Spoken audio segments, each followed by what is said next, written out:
Working president మాజీ మంత్రి కేటీఆర్ రేపు ఢిల్లీకి వెళ్లనున్నారు. ఢిల్లీ లిక్కర్ స్కామ్ లో అరెస్ట్ అయి ప్రస్తుతం సిబిఐ కస్టడీలో ఉన్న సోదరి కవితను కలిసేందుకు కేటీఆర్ ఢిల్లీ వెళ్తున్నట్లు సమాచారం.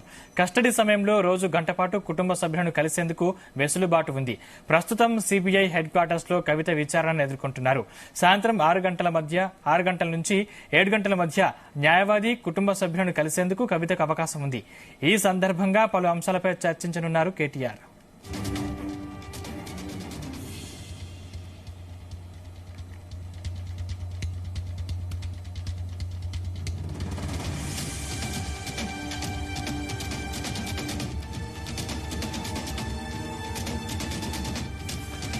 బీఆర్ఎస్ వర్కింగ్ ప్రెసిడెంట్ మాజీ మంత్రి కేటీఆర్ రేపు ఢిల్లీకి వెళ్లనున్నారు.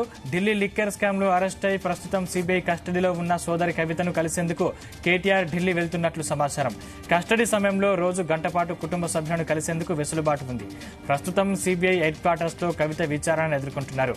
సాయంత్రం 6 గంటల నుంచి 7 గంటల మధ్య న్యాయవాది కుటుంబ సభ్యులను కలిసేందుకు కవితకు అవకాశం ఉంది. ఈ సందర్భంగా పలు అంశాలపై చర్చించనున్నారు కేటీఆర్. ఇదే అంశానికి సంబంధించిన మరిన్ని పూర్తి డీటెయిల్స్ మా క్రైమ్ బ్యూరో చీఫ్ రవితేజ అందిస్తారు. రవితేజ, కవిత అరెస్టు తర్వాత కుటుంబ సభ్యులు కవితను కలిసేందుకు ఒకరొకరుగా ఢిల్లీ పయనం అవుతున్నట్టుగా తెలుస్తోంది. తాజాగా బీఆర్ఎస్ వర్కింగ్ ప్రెసిడెంట్ కవితకు స్వయాన సోదరుడైనటువంటి కేటీఆర్ రేపు ఢిల్లీ వెళ్లనున్నట్టు కూడా సమాచారం అందుతోంది.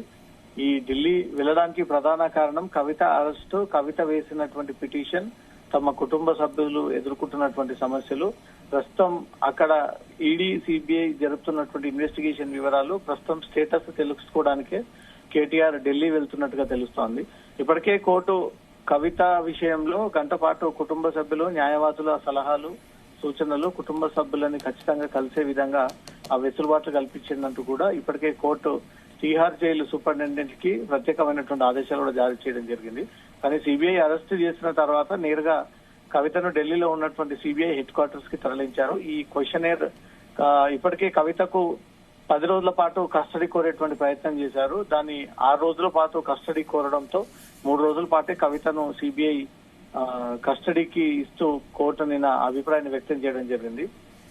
ఈ రోజు ఈ విచారణ ముగిసిన తర్వాత కేటీఆర్ కవితను కలిసి సిబిఐ కేసుకి సంబంధించినటువంటి ఏ రకంగా సాగుతోంది, ఏ రకంగా ఈ వివరాలను సేకరిస్తా ఉన్నారు, ఏదైనా భయభ్రాంతులకు గురి చేస్తా ఉన్నారా, బెదిరిస్తా ఉన్నారా, సిబిఐ ఇన్వాల్వ్ అవ్వడానికి గల కారణాలు ఏంటి, లిక్కర్ పాలసీలో అసలు జరిగినటువంటి వాస్తవాలు ఏంటి, ఈ ట్రాన్సాక్షన్స్ ఎవరి పేరు పైన జరిగాయి, గోరంట్ల బుచ్చిబాబుకు నిజంగానే కవితకు మధ్య ట్రాన్సాక్షన్స్ కి సంబంధించి కూడా కవితను అడిగి కేటీఆర్ ఆ వివరాలు కూడా తెలుసుకునేటువంటి అవకాశం ఉంది. చట్టపరంగా లీగల్ గా ఎలాంటి మంచి వ్యక్తుల హక్కులకు సంబంధించి ఏ అవకాశాన్ని కూడా వదలకుండా బీఆర్ఎస్ పార్టీ, కేటీఆర్ కవిత విషయంలో అన్ని ప్రయోగాలు చేసేటువంటి ప్రయత్నం కనబడుతోంది.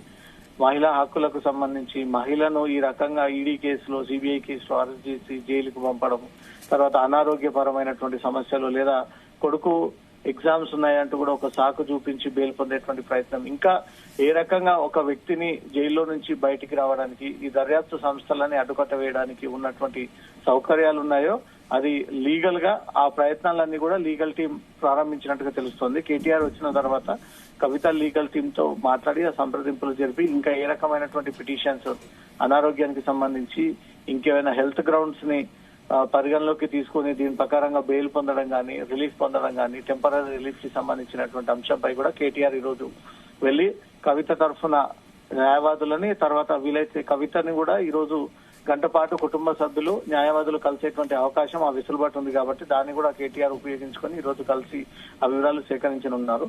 ఇప్పటికే ఎన్ఫోర్స్మెంట్ డైరెక్టరేట్ కేసు ఒక పక్క నడుస్తుంది. ఆ ఎన్ఫోర్స్మెంట్ డైరెక్టరేట్ నమోదు చేసినటువంటి కేసు ప్రకారంగా కవితకు జ్యుడిషియల్ రిమాండ్ కూడా పొడిగించడం జరిగింది. ఈ టైంలో సిబిఐ ఎంటర్ అయ్యి సిబిఐ కూడా అరెస్ట్ చేస్తున్నామంటూ కూడా అఫీషియల్ గా ప్రకటించి కవితను కోర్టులో ప్రొడ్యూస్ చేయడంతో కోర్టు జ్యుడిషియల్ రిమాండ్ కి తరలించి ఇమ్మీడియట్ గా మళ్ళీ కవితను కస్టడీలోకి కావాలంటూ కూడా సిబిఐ అధికారులు వేసినటువంటి పిటిషన్ పైన కోర్టు అనుమతిస్తూ సిబిఐ అధికారులు ఎంక్వైరీ చేయొచ్చు అనేది కూడా ఆదేశాలు జారీ చేస్తున్నట్టుగా తెలుస్తుంది. ఈ రోజు నుంచి కవిత క్వశ్చనింగ్ సిబిఐ అధికారులు సాగేటువంటి అవకాశం ఉంది ఈ 3-4 రోజుల పాటు.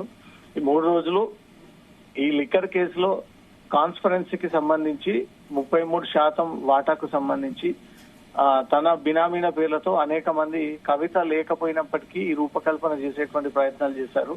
ఎంత మేరకు మీరు డబ్బులని ఏ రూపంలో తీసుకొచ్చి హ్యాండ్ ఓవర్ చేశారు, ఎక్కడెక్కడ ట్రాన్సాక్షన్ జరిగాయి, 33% వాటాకి సంబంధించినటువంటి డాక్యుమెంట్స్ ఏంది, ఫోన్లు ఎందుకు డిస్ట్రాయ్ చేయాల్సి వచ్చింది, దాంట్లో ఎవిడెన్స్ అంతా ఎందుకు తొలగించాల్సి వస్తుంది, ప్రతి నిందితుడు మీ పేరే ప్రస్తావనకు తీసుకొస్తా ఉన్నారు, మీ పాత్ర ఏంటి దీంట్లో అనే దానిపై మాత్రం కవితను ఈ రోజు విచారించేటువంటి అవకాశం ఉంది. దాంతో పాటు కుటుంబ సభ్యులు ఈ విచారణ ముగిసిన తర్వాత న్యాయవాదులు, కుటుంబ సభ్యులు, సోదరుడు కేటీఆర్ కూడా కలిసి కవిత ఆరోగ్య పరిస్థితి, ప్రస్తుతం సిబిఐ ఇన్వెస్టిగేషన్ సంబంధించినటువంటి అంశం, ఇన్ని రోజుల పాటు జైల్లో ఉంటే ఆరోగ్యమైనటువంటి ఏవైనా ఇబ్బంది గురవుతా ఉన్నామనే ఒక విషయాన్ని కూడా తెలుసుకున్న తర్వాత ఈ విషయాన్ని కూడా కవిత నోటు ద్వారా విన్న తర్వాత ఇమీడియట్ గా కోర్టుకి మళ్ళీ ఆశ్రయించి కోర్టులో వీళ్ళు పిటిషన్ వేసేటువంటి ఆలోచనలో కనపడతా ఉన్నారు. Sandeep, right, thank you Raviteja.